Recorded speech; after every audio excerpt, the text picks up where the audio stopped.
Attention, les opinions que vous allez entendre dans ce podcast sont le fruit d'une intense réflexion, mais d'absolument aucune recherche concrète, comme toute émission de débat divertissement qui se respecte. Si vous pensez que Mythe l'imitator, c'est probablement vrai. Si vous voulez vous en plaindre, je suis sûr que vous savez déjà comment vous y prendre. Tut tut, les rageux. Salut tout le monde et bienvenue dans Hot Takes et Slow Burn, le podcast qui distille les cerveaux et rince les opinions. Je suis Mythe la Mythe, j'ai beaucoup de choses à dire, j'ai que ça à foutre, et pour cette émission je suis rejoint par Paul. Salut Paul. Bonjour, c'est Paul de l'Outre-Tombe.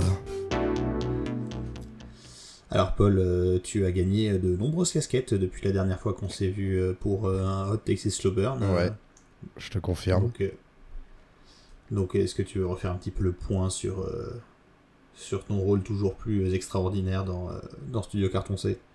Écoute, là actuellement j'ai commencé Studio Carton C en faisant une émission et là maintenant j'en gère plein.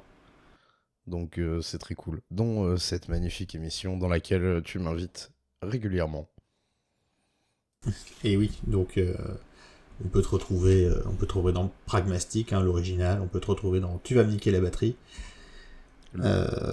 qui au moment de la diffusion de cet épisode sera passé en bimensuel, ouais. Ce sera plus toutes les semaines. Enfin oui, au bimensuel, je dis bi-hebdo mais je suis complètement ouf. Il faut pas que ça se passe comme ça. Et oui, 2 fois par mois, un mercredi sur 2, en réalité. Et ça, c'est beau. Oui. Ok. Très bien. Eh bien, Paul, sur le Discord de Studio Carton C, rejoignez-nous sur le Discord, le lien est dans la description de l'épisode. On avait eu une discussion il y a quelques temps, je sais pas si tu t'en souviens, où on avait parlé un petit peu de finalement qu'est-ce qui faisait qu'un jeu vidéo était un jeu vidéo, et tu avais eu des positions assez marquées où tu disais qu'il y avait certains titres qui n'étaient pas vraiment des jeux vidéo. Ouais, il y a 1000 ans, mais je crois qu'on parlait des Walking Sim, plus précisément à ce moment-là. Alors c'est bien possible. Ouais. Oui, je vois de... Je me rappelle pas exactement de la conversation dont tu parles, mais je vois le sujet. Eh bien, on va parler d'un sujet. On va à la fois parler de ça et d'un sujet un petit peu connexe. En fait, on va parler de ce sujet, mais pas par cet angle-là. Mm-hmm. On va essayer de prendre ça dans l'ordre qui a le plus de sens. Alors, bien sûr, ce sera pas forcément le cas, mais bon, j'espère que vous qui nous écoutez, vous allez me suivre. Donc, vous n'êtes pas sans savoir, très chers auditeurs, très chères auditrices, que la saison 3 de Hot Takes et Slow Burn s'est arrêtée prématurément et que la saison 4 s'accompagne de quelques changements pour des raisons d'élargissement de la vie personnelle et du nombre de personnes à mon domicile. Et une des conséquences de ça, c'est que les nouveau-nés et les nourrissons ont la fâcheuse habitude de bien aimer rester dans les bras. Ouais. Et avoir un nourrisson dans un bras, c'est pas pratique pour tenir une manette ou pour faire clavier-souris. Oui, effectivement, ça fait sens. Avoir les bras chargés ne te permet pas d'utiliser tes bras de manière générale, ouais. Oui, c'est ça. Et comme le dit l'adage, pas de bras. Ouais, pas de chocolat, il me semble que c'est ça. C'est ça. Donc,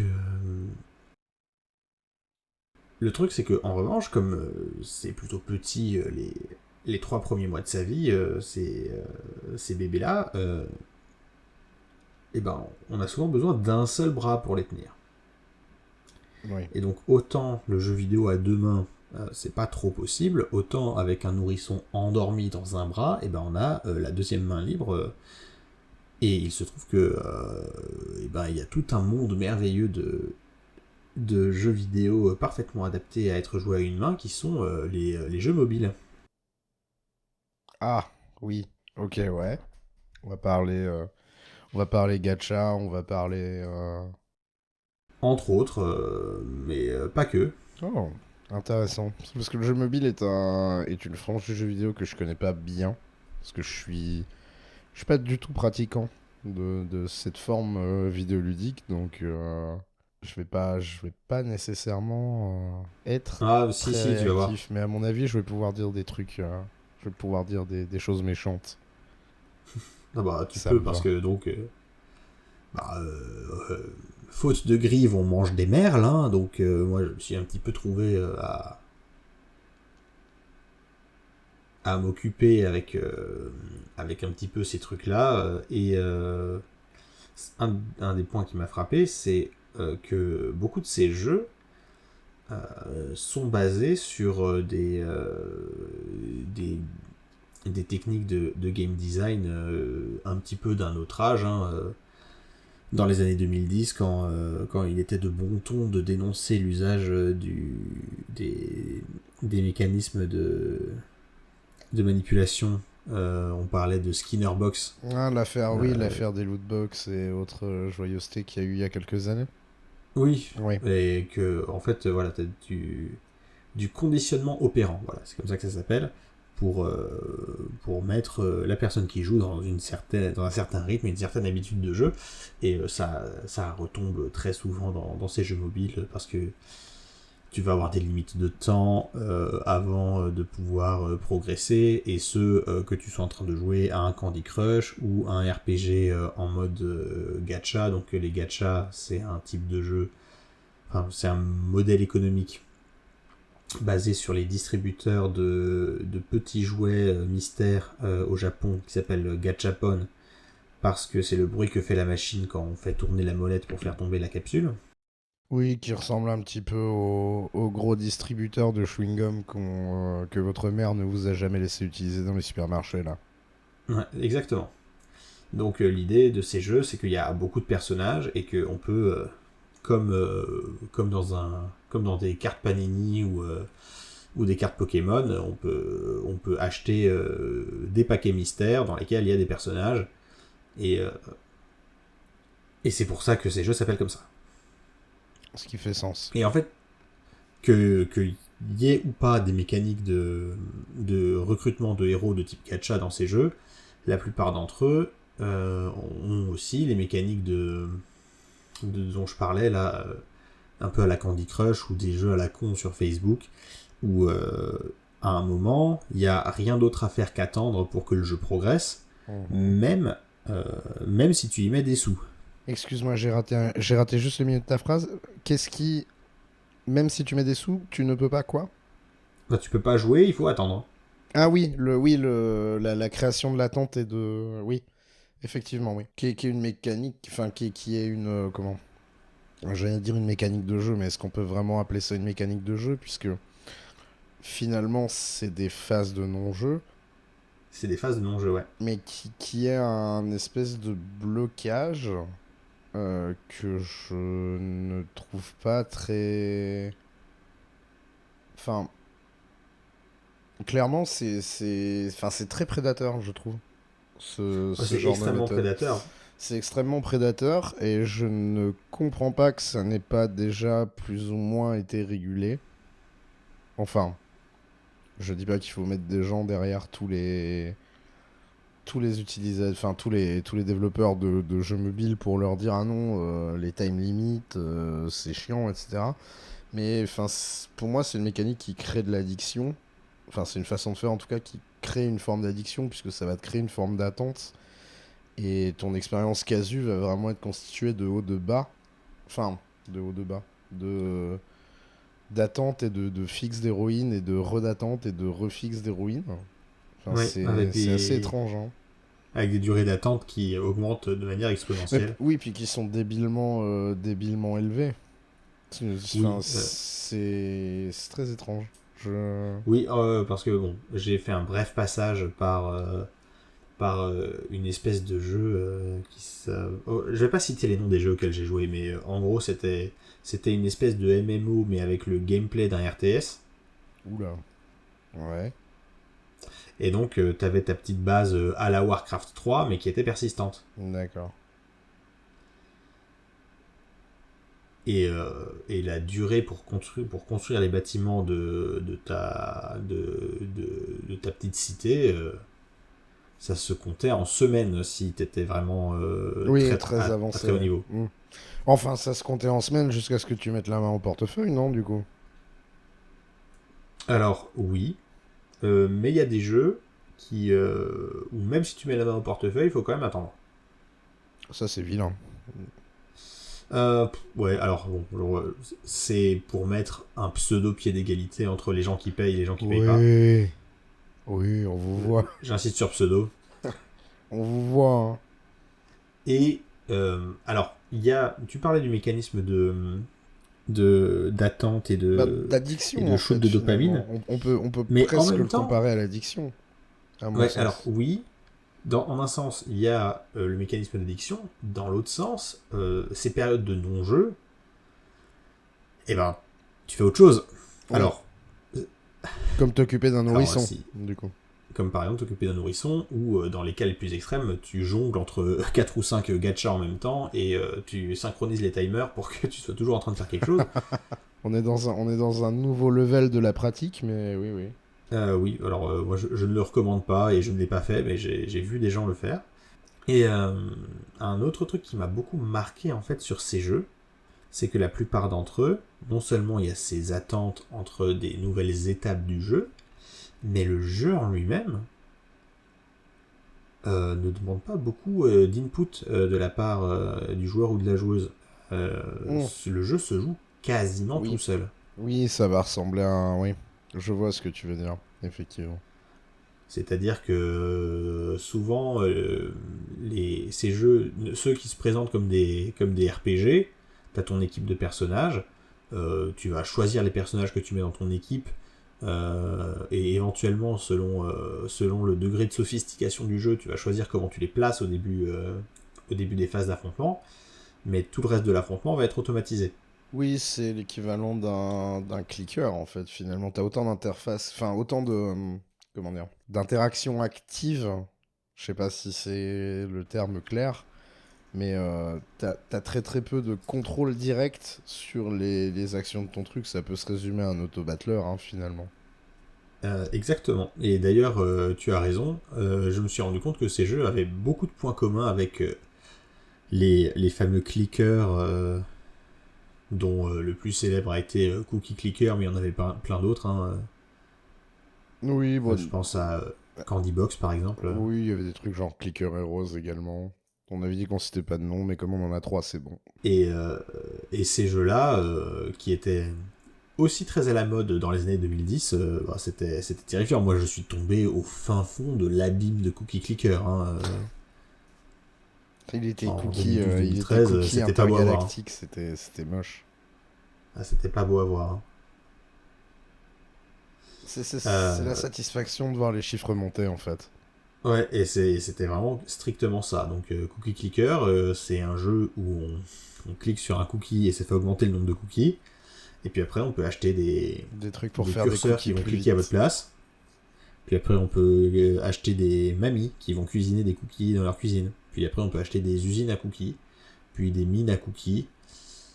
Puis ça finit littéralement avec des condenseurs de lumière pour fabriquer des cookies à partir de la matière brute de l'univers, et des pactes avec les enfers pour invoquer le démon du cookie. Il y a un diplore à Cookie Clicker que je connaissais pas, apparemment. Il y a un assez diplore, ouais, ça peut aller loin. Ça peut aller loin. Et donc ces jeux qui se jouent un petit peu tout seuls, ça m'a fait repenser à cette discussion qu'on avait eue sur le Discord, sur finalement où commence le jeu et où s'arrête le jeu. Ouais. Est-ce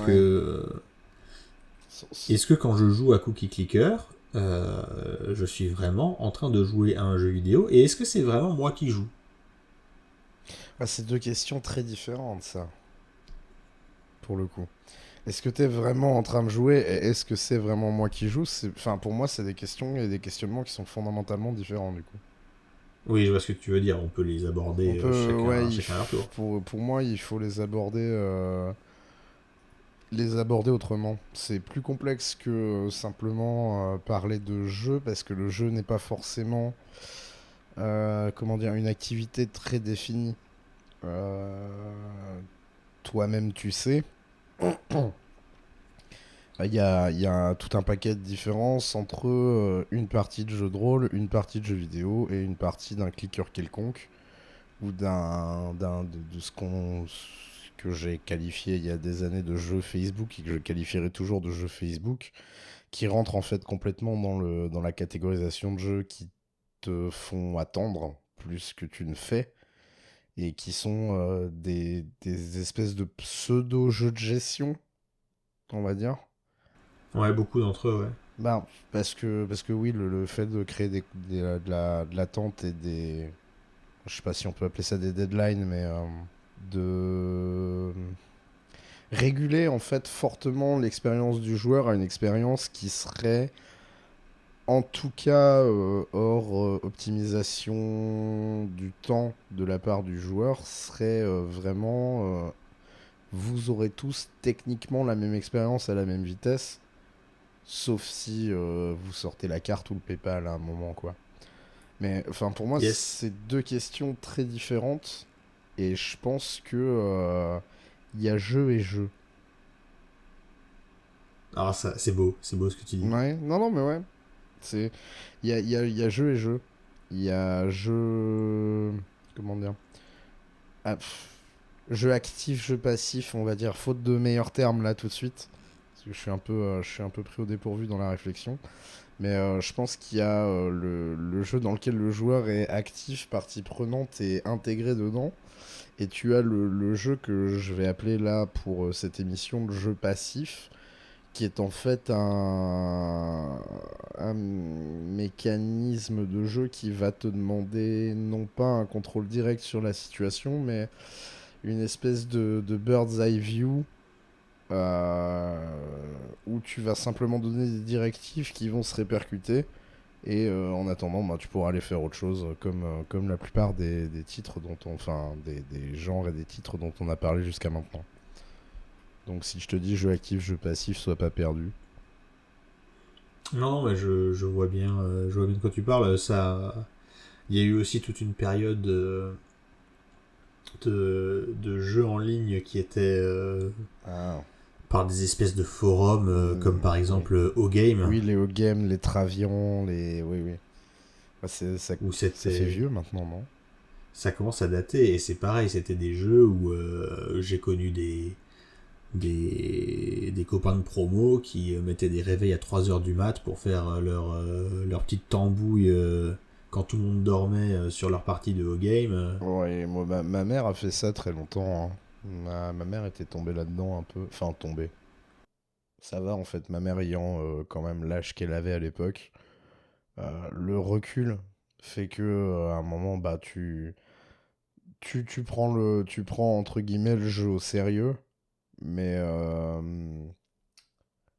tu as en fait suffisamment de recul sur l'existence pour gérer ton temps. Enfin, je pense que, tu vois, ce genre de jeu, pour des gens qui sont, euh,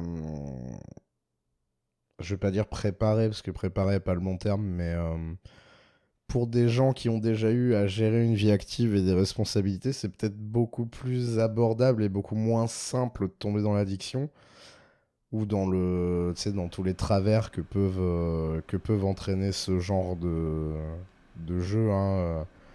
On a tous eu à l'époque de Facebook la tata chiante qui t'envoyait des invites Farmville toutes les 2 minutes. Oui, oui, oui, je confirme. Et je pense que t'as quand même moins tendance à te faire happer par ce genre de mécanisme quand tu as déjà l'expérience de mener entre guillemets une vie équilibrée.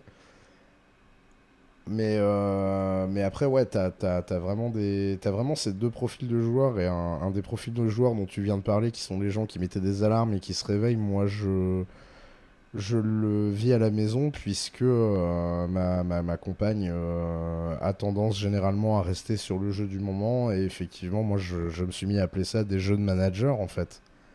Puisque t'as tous les inconvénients de ta vie professionnelle de manager, sauf que ça ne te rapporte rien. Tu sais, enfin, faut que tu aies cette espèce de discipline d'organisation du temps. Et enfin, même pas d'organisation, parce que t'es même plus dans l'organisation, t'es dans l'optimisation de ton temps. Et ouais, c'est une mécanique qui, moi, je suis totalement hermétique à ça. Optimiser mon temps, je m'en fous. Et je trouve même que, comment dire, devoir te connecter sur ton jeu à telle heure pour aller, je sais pas, ramasser les carottes, c'est un truc qui me gonfle rien que d'y penser. Ouais, je Mais comprends. ouais, tout ce genre de mécanique, effectivement, moi je saurais pas vraiment en parler objectivement parce que j'ai jamais expérimenté ça, mais oui, j'ai déjà vu plusieurs cas de figure, enfin en tout cas plusieurs cas de profils de joueurs dont tu parles jusqu'à maintenant, ouais. Oui, ben, d'ailleurs c'est intéressant parce que sur les gachas, c'est un truc que j'ai découvert en, en me lançant dedans, c'est qu'il y a justement pas mal de profils de parents, notamment des darons comme moi, qui ont plus trop le temps de ramasser leur manette, mais une petite connexion vite fait Oui, t'as un côté pratique, accessible et immédiat dans le jeu mobile qui est pas nécessairement là sur ta PS3, quoi.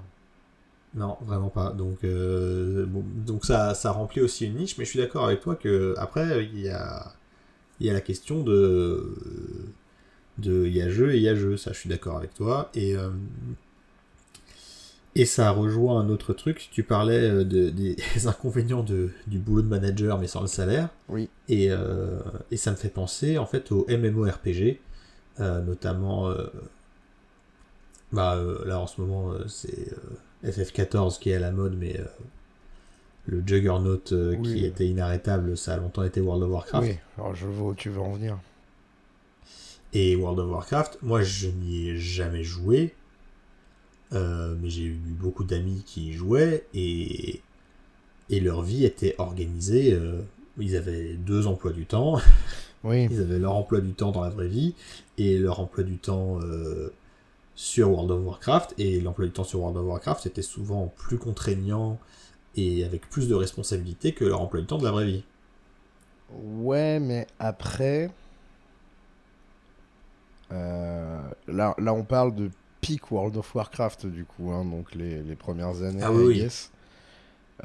Il y a aussi un truc, c'est que. Alors, je sais pas comment se structurait le groupe de tes amis, de tes connaissances, et par extension, le groupe de joueurs avec lequel ils jouaient, puisque je suppose qu'à partir du moment où tu commences à avoir un planning précis et un emploi du temps et autre joyeuseté, c'est que tu commences à jouer en groupe.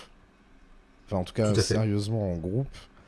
Je pense aussi qu'il y a eu un facteur assez déterminant là-dedans qui était l'âge auquel. Enfin, l'âge que tu as quand tu te dis, ah ben tiens, je vais m'organiser des raids avec ma guilde, ça va être tous les lundis de 21h à 3h du matin. Bon, il y a un certain type de profil de joueur qui va se Ah bah oui, démarquer et se rendre disponible. Globalement, ce sont les gens qui ne travaillent pas ou les jeunes. oui, c'est ça, c'est vraiment lycée fac. Et je dis pas ça du tout comme une attaque, hein, c'est simplement que objectivement, si de 21h à 3h du matin, tu es en capacité d'aller raider sur WoW et de monter ton perso pour que ta guilde soit top serveur ou je ne sais quoi, c'est que normalement ton activité quasi principale est devenue World of Warcraft. Ou Oui, oui, parce que insérer ici MMO auquel tu joues, c'est pas un jugement de oui, valeur, c'est juste non, non, c'est ça, mais objectivement, il y effectivement, a, il y a des profils de joueurs qui se détachent. Et je pense que, bon, déjà, toi et moi, on n'a pas été happés spécialement par le MMO, de ce que je sais en tout cas. Enfin, non, vraiment pas. Moi, moi pas, hein. justement, je me désolais de voir mes potes, on jouait à Magic. Et de voir mes potes arrêter de jouer à Magic parce qu'ils avaient plus le temps, parce qu'ils jouaient à WoW, ça me saoulait un peu, quoi. Je vois le genre. Mais ouais, c'est un truc, je pense que le jeu vidéo, enfin en tout cas avec le MMO, le jeu vidéo a changé sur quelques points.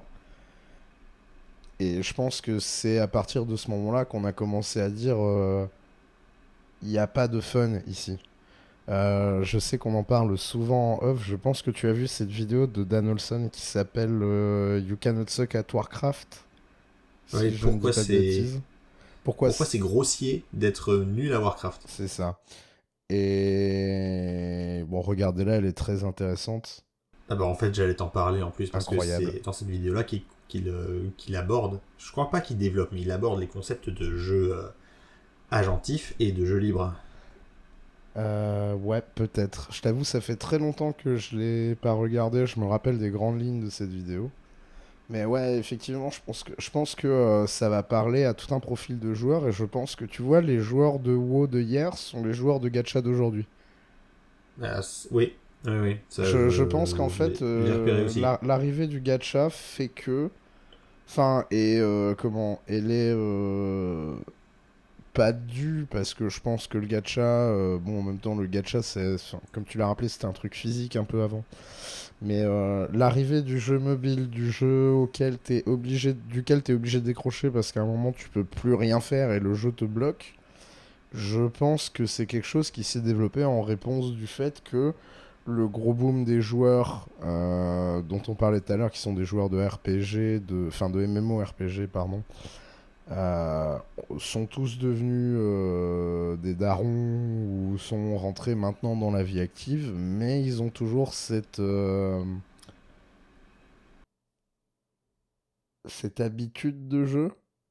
Je sais pas trop comment. Ah, je pense qu'il y a, oui, Ils ont toujours ce réflexe de jouer, en fait. Et que oui, du coup, il faut que pour satisfaire cette espèce de d'urge de jouer, il fallait un format qui corresponde. Et je pense que le format gacha a répondu. Enfin, gacha, je dis gacha à chaque fois pour jeu mobile, mais peu importe. Je pense que ce format de jeu s'est développé en réponse justement au vieillissement de la population qui était capable d'aller taper 250 fois un raid WoW pour aller dropper une ceinture de merde qui servirait peut-être une fois à un mage et c'est tout quoi. ouais, parce qu'après le temps d'avoir réussi le raid, la nouvelle extension était sortie et il y avait le nouveau donjon et ça rendait complètement obsolète Oui, puis tout l'équipement que t'avais eu on avant. avait balancé mon paladin et du coup c'est chiant, faut tout refaire. Enfin, c'est en fait, j'avais un petit peu et j'ai toujours un petit peu, même si là maintenant, bah, comme je te disais, vieillissement de mon cercle de connaissances, je pense qu'on n'a plus vraiment le temps de se coller sur des MMO. Enfin, je dis on de manière générale, hein. Il Ouais. n'y a pas de. Il y a eu un glissement vers le gacha, effectivement, vers cette espèce de.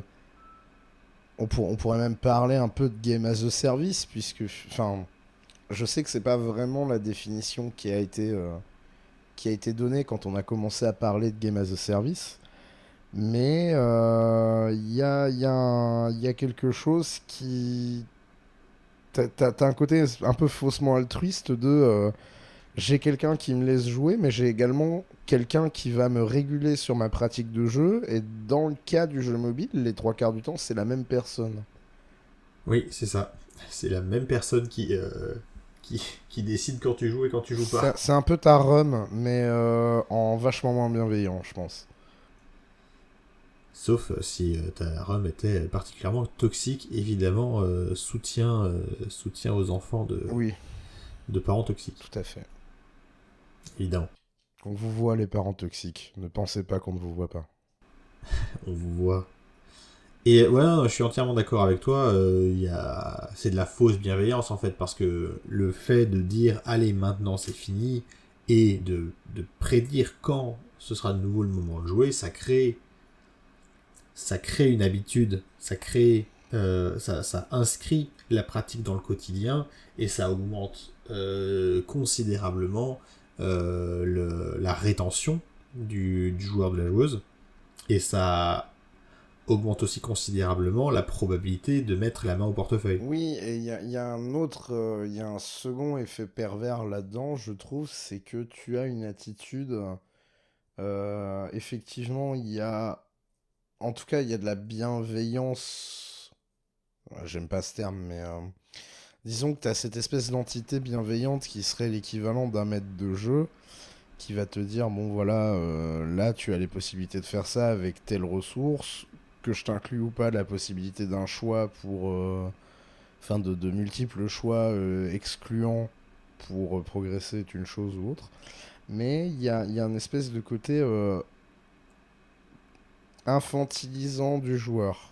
Tu vois, c'est quelque chose que je ne supporte pas moi personnellement, qui est que je joue à un jeu, entre guillemets, je paye pour. Alors je mets paye entre guillemets parce que je pense que la plupart maintenant des jeux mobiles euh, sont, en tout cas sur la boîte, free to play. C'est-à-dire, je pense que là, je dois pouvoir trouver un truc quelconque sur mon téléphone, pouvoir y jouer 40 minutes. Le jeu est techniquement fonctionnel, c'est juste qu'il va devenir insupportable à te mettre des limites. Et je trouve que cette espèce d'attitude infantilisante, comme si le joueur ne savait pas lui-même gérer son temps, ou en tout cas gérer son besoin de progression, je sais pas si c'est très clair comme façon de l'exprimer, mais je trouve qu'il y a un côté infantilisant qui est très très irrespectueux dans ce genre de jeu. Ouais, je vois ce que tu veux dire. D'un autre côté, euh, ben, le fait d'étaler la consommation du contenu, dans la mesure où il est quand même généralement assez pauvre, Oui. ça fait que bah, en, si tu avais accès à tout le temps, ce serait plié en 2 jours et puis Ah, je parle pas du... Attention, hein, je parle pas du fait d'avoir accès à tout le temps, je parle simplement du fait que j'estime qu'à... allez, jouons les vieux cons, à l'âge qu'on a, toi et moi, je pense qu'on est capable de gérer de manière tout à fait saine notre temps de jeu vidéo. Et oui, j'aime pas me dire que c'est le développeur de ma machine à attirer les whales qui va m'expliquer comment moi je dois réguler ma session de jeu. Tu vois ce que je oui, veux dire? mais En oui, fait, à un moment, la mécanique temporelle dont on parlait tout à l'heure, le fait d'être bloqué à un certain moment, tant que tu claques pas la CB ou autre, c'est un... ça peut être perçu comme une mécanique de temps, bêtement, effectivement, dans un espèce de grand schéma des choses, comme tu pourrais penser à planifier ta progression au sein de ton jeu. La limite de temps peut être perçue comme ça, elle peut également être perçue comme, bah, comme ça tu vas te reconnecter demain, on fera de l'argent, et puis demain on te dira également que tu ne peux pas jouer, c'est pas bien, c'est moi qui décide. C'est l'équivalent de jouer à un RPG, enfin un JDR sur table, avec un MJ extrêmement dirigiste qui ne te laisse aucune liberté en fait. Ou qui te laisse cette espèce de fausse liberté de temps en temps, je vais te filer une branche qui va te donner deux petits résultats un peu différents avant de te re-railroader quelque part. Et on jouera à mon rythme et c'est moi qui décide en fait. Il y a tout un oui, truc pour déposséder le joueur de son pouvoir de décision et d'utilisation de son temps, en fait. Qui est, je trouve, extrêmement infantilisante et paternaliste au très mauvais sens du terme. Mais ouais, ouais, nous dérivons. je vois bien ce que tu veux dire. Surtout que c'est d'autant plus une illusion que, comme je te le disais, et comme tu l'as fait remarquer, ces jeux ils coûtent pas d'argent à installer, donc tu peux très bien en installer Oui, autant qu'il y a de place sur ton téléphone et les faire tourner les uns après les autres oui, et être tout le ouais. temps en train de jouer quand Je même. pense que c'est un bon facteur du fait qu'il y ait plusieurs, entre guillemets, plusieurs gachas qui tournent en même temps.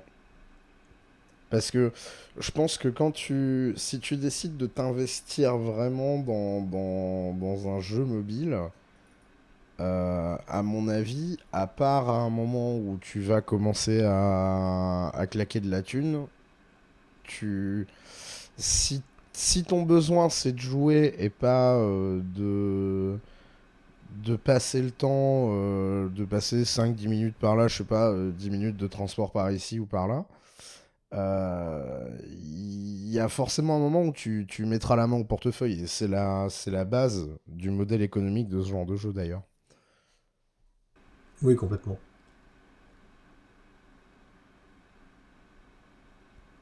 C'est complètement la base. Et en fait, après, ça se retrouve un petit peu partout. Et tu te retrouves avec des grands génies comme Capcom qui mettent ce genre de modèle économique sur leur Street Fighter que tu as déjà Aïe, payé plein aïe, aïe, pot aïe, aïe. avant d'avoir le droit d'accéder à la boutique, quoi. Ah, on va pas en parler, ça va m'énerver. Et oui, c'est un peu la même idée. Je pense que le jeu mobile a fait beaucoup de mal à une industrie qui avait peut-être pas nécessairement besoin de ça. Ouais, je suis d'accord. D'autant plus que avec l'augmentation de la puissance des terminaux avec lesquels on joue à ces jeux-là, en fait, beaucoup de jeux indés et même des jeux PC de il y a pas si longtemps, tu peux y jouer sur ton téléphone aussi, quoi. Oui, oui, et bizarrement, tu remarqueras que la plupart des jeux mobiles n'utilisent absolument pas cette puissance. Enfin, tu sais, on parlait de clicker tout à l'heure. Il y a deux, trois exemples qui sont assez parlants. Euh, Tu compares par exemple, je sais pas, ouais, je vais en citer deux comme ça, les amateurs de clicker se repéreront. Euh, Cookie Clicker, Clicker Heroes sont des jeux qui sont simplement un modèle mathématique qui va se scaler. Enfin, c'est des mécaniques qui sont transparentes, si tu veux. C'est-à-dire que tu as toujours un habillage, mais la réalité mathématique du système dans lequel tu évolues fait que déjà tu vas avoir t'as forcément un moment, un espèce de point optimisé où tu sais que par exemple tu vas acheter tant de grand-mère pour construire tant d'usines et après tu vas progresser jusqu'au point où tu vas devoir reprendre les toutes premières options parce que tu vas débloquer d'autres upgrades avec le temps. Enfin, toi tu vois Tout très à bien de fait. quoi je parle mais je sais pas si Oui, les auditeurs sauront mais on peut acheter des options d'augmentation du chiffre et ensuite ces options on peut les améliorer. c'est ça. Et ce qui fait que généralement tu vas te retrouver. Et enfin, c'est quelque chose que j'ai constaté dans plusieurs clickers que j'ai fait de manière très très clicker à l'époque. Hein. À la base, c'était vraiment vendu. Le clicker était vraiment le genre de jeu que tu faisais au boulot en parallèle parce que ça tournait dans ta fenêtre de navigateur à côté. Tu faisais autre chose. Tu revenais une fois de temps en temps. Parce que tu pouvais plus ou moins intuiter que t'allais être 10 minutes tranquille, t'y revenais, puis tu refaisais autre chose. Le clicker, c'était très très ça. Mais il me semble que dans tous ceux que j'ai fait, tu as toujours un espèce de moment où soit tu débloques un espèce de mode qui fait que tu recommences, mais t'iras vachement plus vite pour en revenir au point de ton dernier reset. Et t'as toujours cette espèce de moment où tu vas débloquer une option qui fait que l'option la plus cheapos que t'avais à l'époque pour faire du cookie, des dégâts, du Yomi, je sais pas, va redevenir ta source principale de cookies, parce que tu vas débloquer, enfin de création d'objectifs ou de faire monter ton compteur en fait. Ton meilleur moyen va redevenir un des premiers que tu avais complètement abandonné parce que tu vas débloquer un truc qui va dire que cette option-là pour créer des cookies va devenir 200 000% plus efficace Ouais, qu'avant. Et du coup, tu remets une pièce dans la machine et c'est parti pour un tour parce que tu sais très bien que si cet upgrade-là va arriver, t'en auras une deuxième pour le deuxième tiers, puis le troisième tiers de production, etc. etc. Et toute cette boucle-là va te conditionner à, à continuer de regarder les chiffres monter bêtement, parce que c'est vrai que c'est une satisfaction qui est assez universelle et simple à comprendre. ah C'est oui, très oui, très c'est simple c'est de tomber dans le clicker, ça fait des chiffres, c'est... Enfin, c'est des chiffres qui montent vite, t'as l'impression d'avoir un impact alors qu'en fait tu participes simplement à un modèle mathématique. Mais là où je voulais en venir, c'est que quand tu reprends la base d'un cookie clicker, la base d'un, je sais pas, d'un Farmville, peu importe, Ouais. le jeu mobile s'est mis sur cette frange et ce type de jeu, et ce type de jeu n'a jamais profité du gain de puissance des machines sur lesquelles il tourne. Tu vois, là où on pourrait dire que t'as des différences incroyables entre God of War 2 et God of War Ragnarok, hors gameplay, machin, enfin, je veux dire, la licence et les jeux en eux-mêmes ont profité de la puissance des machines sur lesquelles ils tournaient. C'est un secret pour personne. Là, je pense que concrètement, tu veux ressortir. Enfin, Cookie Clicker pourrait sortir cette année, il aurait la même gueule qu'il y a 15 ans, et ça marcherait tout autant. C'est vraiment, pour moi, c'est vraiment le. Ben, c'est ce qu'on disait de la Skinner Box, c'est qu'en fait, ta Skinner Box a pas besoin d'être nécessairement belle, habillée, extrêmement développée, puisqu'elle va se baser sur des mécanismes cognitifs et des biais cognitifs du joueur qui sont très forts et très simples à exploiter. Ouais. Et du coup, je pense que ça leur donne pas une. Bon, ça leur donne pas nécessairement une très belle image, encore que, à mon avis, ils s'en foutent. Mais ouais, pour avoir des gens qui sont tombés dans le gacha Dragon Ball et qui sont même tombés dans le jeu mobile au point d'en dépenser des sommes considérables, je trouve que il y a quelque chose de très malsain dans ces modèles Ah de oui, non jeu. mais ça exploite les biais cognitifs et ça les exploite de manière vraiment perverse parce que Oui, ces mêmes perverse. personnes, Perverse même, plus que malsain, oui. ouais, ces mêmes personnes, tu leur dis ouais mais sinon tu peux acheter Baldur's Gate 2 pour 11 € et ils vont te dire ah bah non c'est trop cher. Ah bah oui, mais t'as claqué 500 balles dans ton gacha, bébou. C'est... Oui, Oui. mais Mais 11 € pour le jeu c'est trop la cher. microtransaction également, hein. Ça, Ah oui oui bien sûr la base. Mais je pense que le pire, c'est que ça s'est intégré dans l'imaginaire collectif et ça, c'est une pratique qui s'est un peu normalisée.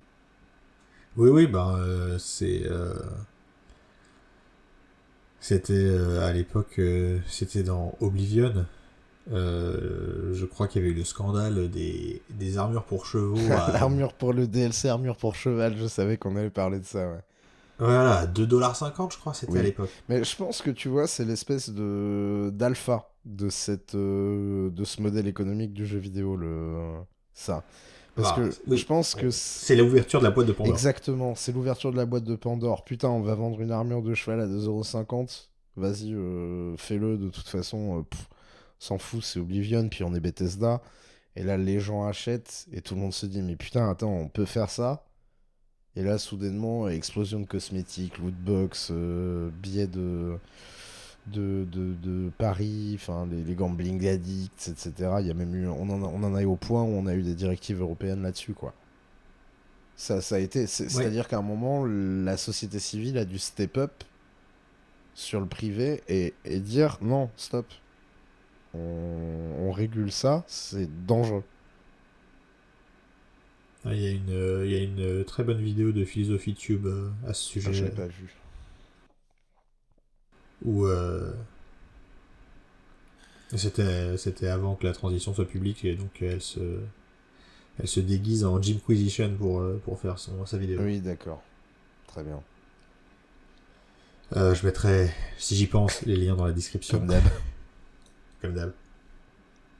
Non, mais parfois je le fais, hein. Des fois ça arrive. Et puis il y a toujours le lien du Discord, hein. Ouais, Dites-nous sur le dites-nous sur Discord si vous Discord. jouez à des jeux mobiles. C'est vrai, dites-nous sur Discord. Moi, ça m'intéresse en fait Dites- parce que des profils de joueurs mobiles, j'en connais dans mon entourage direct, mais enfin, j'en connais en plus dans le bon et dans le mauvais sens. Je connais les vrais addicts et je connais les casus qui lancent Dragon Ball une fois de temps en temps parce qu'ils veulent leur perso et c'est tout quoi. Mais je serais intéressé de savoir ce qui vous garde dans ce genre de jeu. Parce que personnellement, moi, tu me vois un jeu où on me dit ouais, alors si tu fais ça, dans 6 heures, faut que tu reviennes. Si tu veux optimiser, faut que tu aies 15 alarmes dans ta journée. Chez moi, ça s'appelle un travail. Et j'aime pas ça. Donc j'aimerais savoir ce qui vous motive à garder cette espèce de cap pour progresser dans votre jeu. Est-ce que vous en tirez? J'espère que vous en tirez du bon, Bah, ça c'est sûr. ouais, Mais on espère. oui, on l'espère pour vous, mais je voudrais bien comprendre ce qui vous garde, ce qui vous retient. Parce que je crois qu'on parle de rétention maintenant dans ce genre de jeu. Oui, oui, je l'avais dit tout à l'heure, le mot rétention. Ouais. C'est d'autant plus que c'est le nerf de la guerre parce que le temps que tu passes à jouer à ton gacha, c'est du temps que tu passes pas à jouer à un autre gacha ni à faire autre Ah, chose. c'est vrai que si tu joues à Clicker Heroes, tu joues pas à Cookie Clicker. Hein.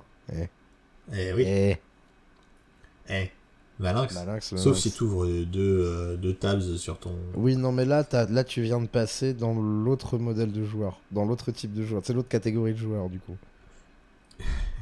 Oui. Celle qui intéresse moins les marketeurs.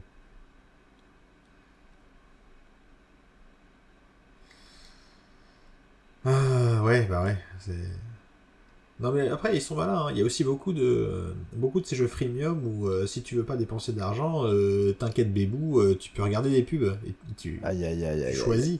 Tu choisis de regarder la pub. Ah, c'est encore pire. Tu cliques sur la pub pour avoir la récompense. Clique sur la pub. Et là, ouais, c'est chaud aussi, quoi. Parce que les pubs, elles sont pas courtes, quoi. Bah, elles sont pas courtes, c'est toutes les mêmes. Enfin, particulièrement pour les pubs de jeux mobiles, hein, pour le coup. Ouais, ouais, c'est On terrible. a tous vu ces fameuses pubs à la con de. Ouais, t'as dû en voir, je suis désolé, je fais une digression. T'as dû en voir, tu sais, ces machins où tu joues une petite unité, tu passes dans des machins x2, -4. T'as déjà dû voir ce type de jeu. Ah oui, oui, oui, oui, et où, Oui, oui, voilà, et où t'arrives à ouais, la fin et où en fait le gameplay montré est un gameplay qui est très non, occasionnel. qui est ouais, je l'aurais pas dit comme ça, mais disons que en général, tu regardes la pub et tu te dis mais juste le footage qu'on t'a donné en visuel pour te présenter le jeu est un truc qui Mais est ça correspond pas au jeu. pardon. Ça correspond pas au Bah jeu. déjà qui ne correspond pas au jeu, et même dans le cas où il correspondait au jeu, c'est un truc que tu vois très immédiatement et très intuitivement comme étant quelque chose de d'absolument pas comment optimisé. Enfin je sais pas, tu vois, tu sais que tu vas balader un petit bonhomme, on te propose de faire x10 ou +4, et le mec systématiquement va choisir +4. Et du coup, Alors, figure-toi que, oui. par curiosité, une fois j'ai installé un jeu comme ça. Ah, alors.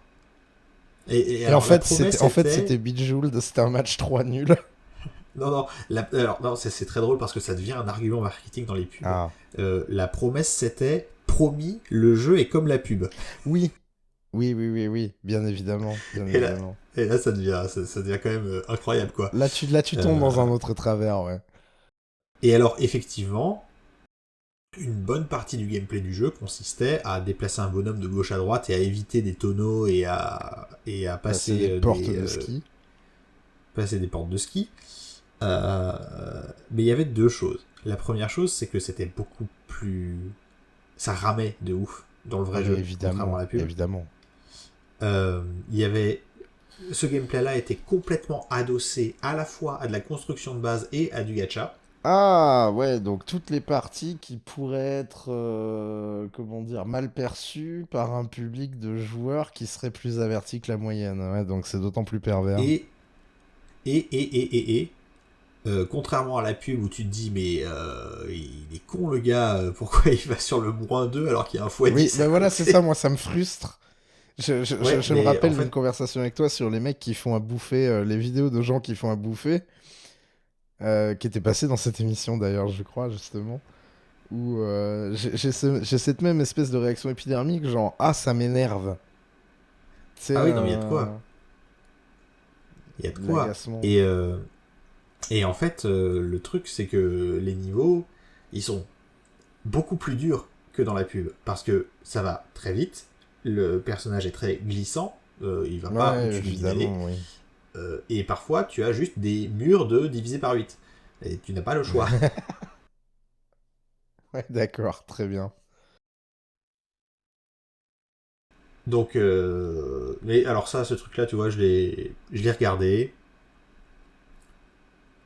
parce que ils avaient fini par muser, quoi. Ils m'avaient eu à l'usure. Personne ne t'en veut, C'était... personne ne t'en veut. Tu Non, n'es pas immune à la propagande. non, c'est ça. Non, mais voilà, ils m'ont eu à l'usure et je me suis dit, ah oui, d'accord, ok. Donc oui, bon, c'est c'est pas strictement un mensonge de dire que le jeu est comme la On pub, m'a quand même un peu menti quand même. mais ça n'est pas parce que le jeu est un peu comme la pub. C'est pas parce que le jeu est moins pas comme la pub que d'autres jeux, disons-le comme ça. Ouais, ok, ouais, je vois où tu veux en venir. C'est pas parce que le jeu est moins pas comme la pub que d'autres jeux que c'est bien. Oui, oui, oui, de manière évidente. Et donc, ouais, même ces jeux-là où on te promet de l'action, bah en fait, à un moment, t'as des murs de difficulté que tu peux pas passer parce que ta base elle est pas assez montée, quoi. Oui, oui, oui. T'as forcément un roadblock sur le chemin. Et oui, parce que sinon, il y a pas de Ah, rétention. puis sinon, tu claques pas ta thune aussi. C'est, Et oui, c'est sinon tu claques l'intégralité du pas ta modèle thune. économique de ces jeux-là, en fait. Qui est, alors, t'as utilisé freemium, mais je suis plus sûr que ce soit ça, que ce soit comme ça qu'on dise. Mais Ça se dit encore, ça se freemium. dit encore, ouais, disons que c'est un peu le reliquat de l'époque, de la grande époque de ce type de jeu. Même si je pense qu'en vrai, là, je parle de grande époque parce que je fais pas partie des gens qui y jouent, mais je pense que des gachas qui sortent, il y en a 5 par semaine. Ouais, probablement, oui. Donc, ouais. Après, c'est pas Et un en univers que plus, je connais très bien. le truc, c'est que ça marche de ouf dans les pays d'Asie. Ouais. Ils adorent ça. Ouais, mais t'as toujours eu en Asie une culture du grind, un peu. C'est la Et, plupart des euh, vendeurs de et, PO sur World of Warcraft étaient généralement basés en Asie, quoi. ouais, et puis le rapport au casino est pas Et le le même rapport au aussi, je crois. casino est pas le même, ouais, c'est vrai. Le rapport au jeu d'argent de manière générale. Donc c'est pas vécu pareil, je pense, et c'est pas accepté socialement pareil. Ouais. Pour en revenir à la question, est-ce que c'est vraiment des jeux quand à la grande époque de Cookie Clicker, il y avait un article qui était sorti et qui disait que Cookie Clicker, c'était pas l'humain qui jouait, c'était la machine. Oui, ouais, mais c'est ce que j'essayais de dire en parlant de modèle mathématique tout à l'heure, ouais. Alors de là à savoir si ton processeur s'amuse quand tu lui fais tourner Cookie Clicker, c'est une bonne question. Mais enfin, moi ce que je trouve intéressant dans ces trucs-là, c'est que tu vois, il y a quand même il y a quand même des questions qui se posent sur la frontière entre une activité sur un écran et vraiment du jeu, parce que typiquement la plupart de ces jeux gacha, en fait, c'est catégorisé. C'est intéressant d'ailleurs, c'est catégorisé en jeu de cartes, ce qui est pas complètement con parce que c'est pas très différent d'acheter tes boosters de Ouais, Pokémon ou de ce qui est Yu-Gi-Oh! pas complètement con, mais ce qui est pas totalement honnête non plus. Alors, c'est pas totalement honnête, mais il y a quand même il y a plus de points communs que tu le crois. Parce que, tu vois, par exemple, mon ami Harold, qui est régulièrement Bisous à lui. sur. Bisous à lui. Quand on jouait à Magic, il aimait beaucoup construire les decks. Il aimait pas jouer. Il aimait beaucoup réfléchir à qu'est-ce qui allait être la meilleure stratégie, quelles étaient les bonnes proportions de cartes pour avoir la liste Stable. la plus efficace possible et la plus compétitive possible. Mais jouer, ça le faisait un peu chier. Ouais. Il aimait pas piocher les cartes, les poser, les tenir en main. Oui, ouais, mais c'est une approche très problem solving Et, qui, et ouais. ça, donc ce rapport-là au jeu de Mhm. cartes, et ben les gachas, en fait, ça vient exactement appuyer là-dessus. Oui, ouais, c'est retirer la partie. Oui, oui, je vois ce que tu veux dire. C'est mettre en retrait la partie exécution et mettre en avant la partie planification et optimisation de tes ressources. Ouais, je vois ce que tu veux dire. Et du coup, ça, enfin, ça rend la limite floue parce que certes, le jeu il se joue quasi tout seul et il y a très peu d'input de l'humain, Mhm. mais si ton input est pas bon, le résultat il sera pas bon, tu vois. Oui, ouais, je vois ce que tu veux dire, oui. Alors que Cookie Clicker, bon bah si ton input est pas bon, le résultat il sera un peu plus lent que si Oui, ton input est bon, mais ce sera le même résultat. oui, ben oui, mais en fait, ouais, t'as un modèle très déterministe dans ce genre enfin, dans les clickers notamment, puisque encore une fois, enfin, les clickers, en vrai, je pense que t'enlèves l'habillage, enfin, tu repères le modèle mathématique assez vite, quoi. C'est juste qu'il est très bien, Ah oui, oui, il est complètement. très bien, enfin, il est très bien camouflé si tu t'intéresses pas spécialement à ce qui va marcher, mais t'as pas besoin de te pencher non plus 30 ans pour voir quelle va être ton option la plus efficace à un instant T en fonction de toutes les données que tu as. Mine de rien, c'est des jeux à information assez complètes, les clickers, pour le coup. Oui, c'est Là vrai. où un deck builder ou un TCG ou un jeu de stratégie en tour par tour ou en temps réel sont des jeux à information bien moins complètes qui sont en plus réaccentués par le fait que tu es dans une opposition euh, directe avec des prises de décision stratégiques qui vont se faire à certains moments. Le clicker et je pense les fameux gachas dont on parle depuis tout à l'heure en sont relativement exempts. Oui et non, parce que dans le gacha, en fait, il y a Ah oui, beaucoup de d'aléatoire, oui. contenu Oui, oui, et des bien sûr. contenus joueur contre Oui, joueur. c'est... Ouais, je vois.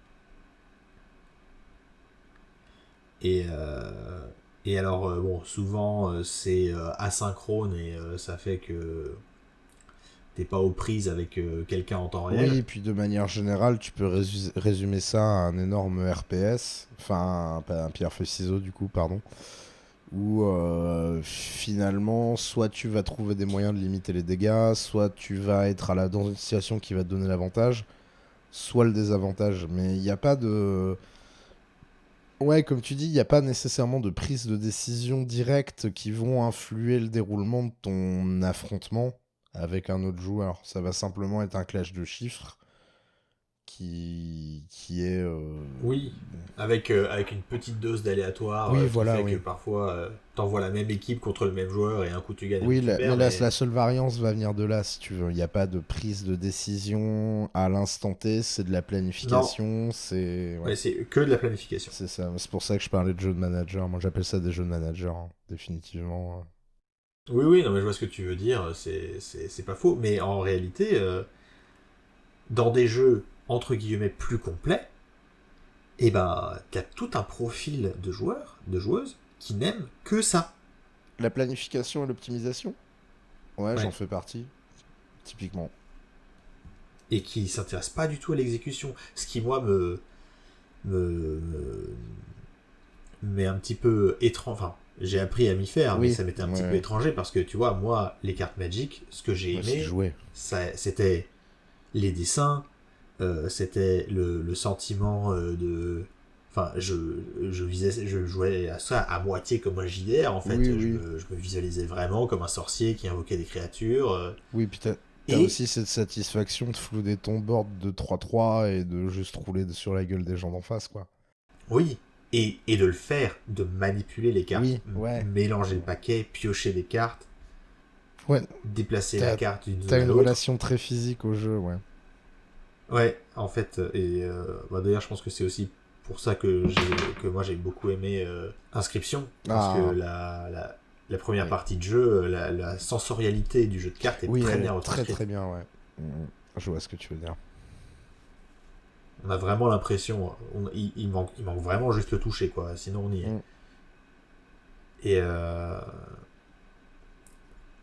Et, du coup, modèle économique mis à part,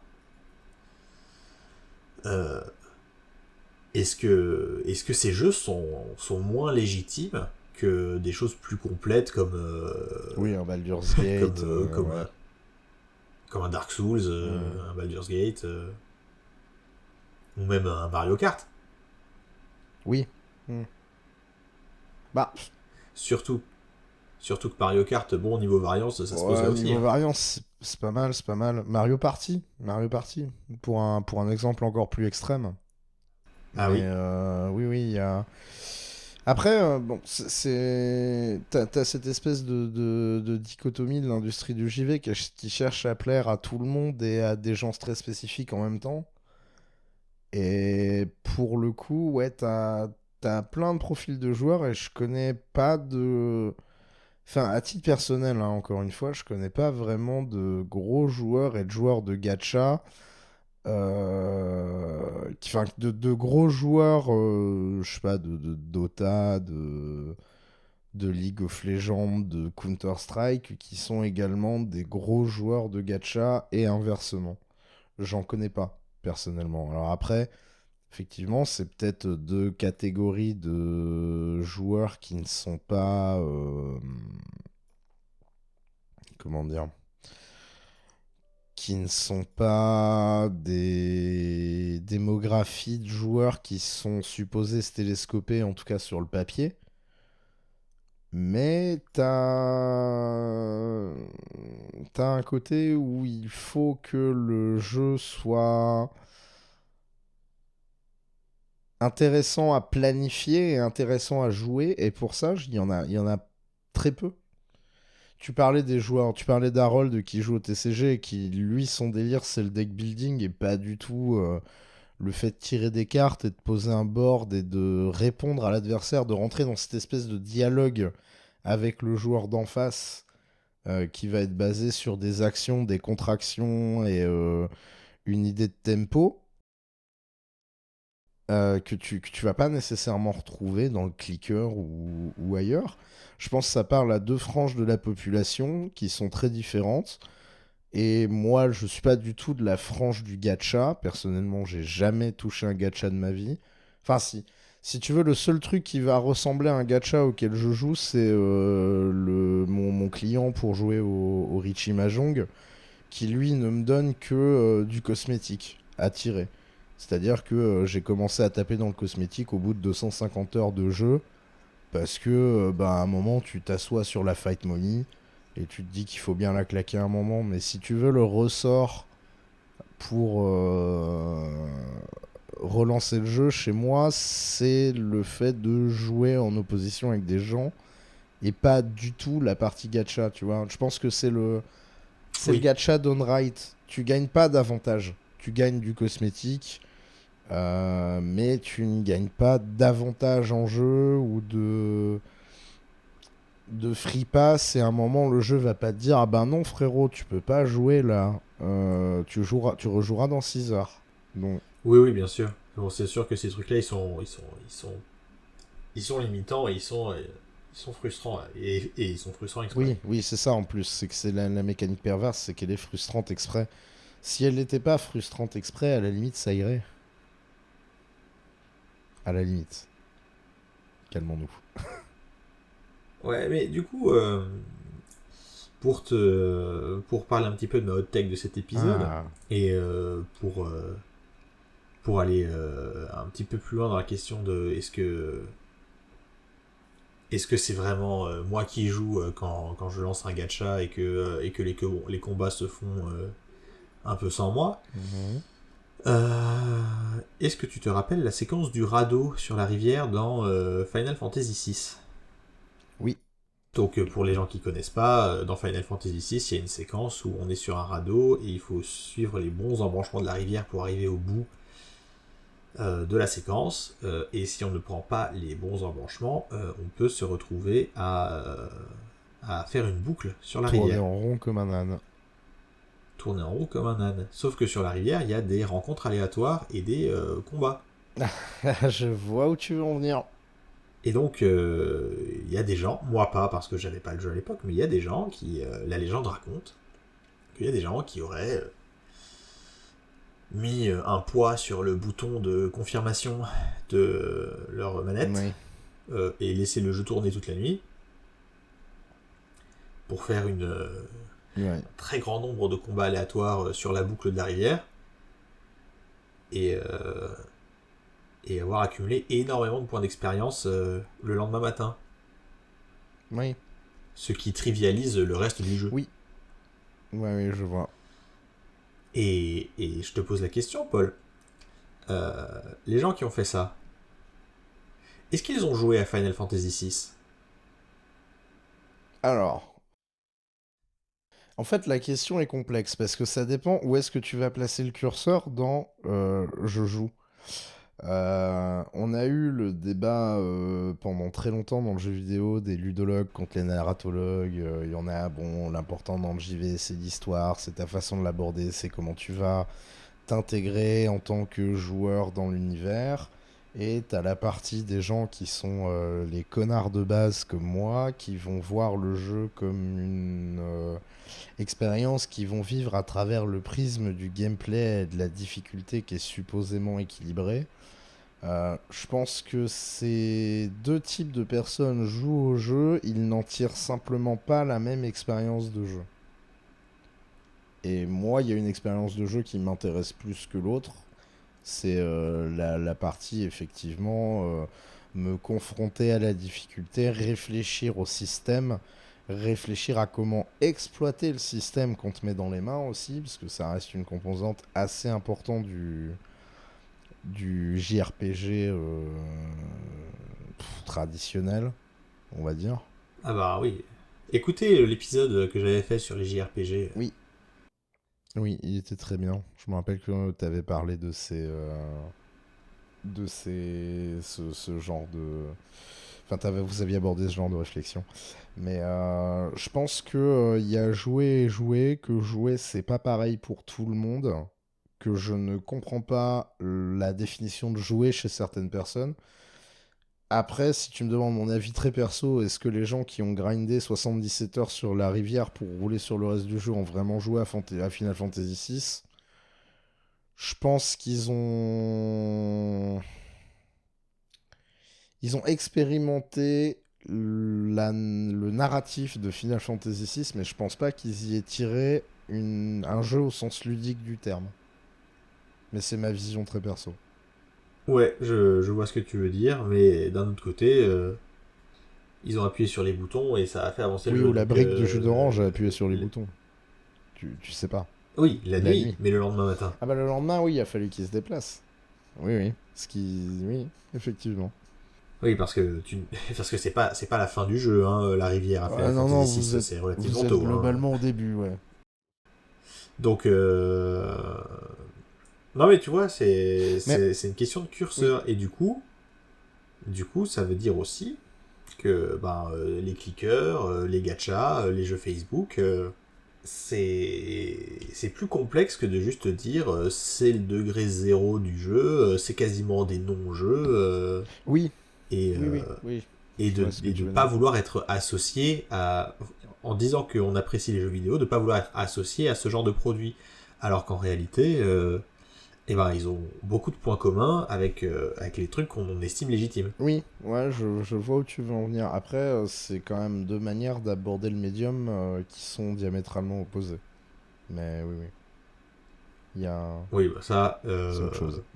ça, on en reparlera quand on fera l'épisode sur jeux vidéo et cinéma. Et Ah... croyez-moi, pour cet épisode, il faudra vous accrocher à vos slipoches, comme diraient nos amis de l'à peu I près. guess. Can't wait. Eh ben, écoutez, je pense que ça nous fait un bon épisode. Merci Paul de m'avoir Mais je accompagné. t'en prie, mec, c'est toujours un plaisir. Ah, formidable.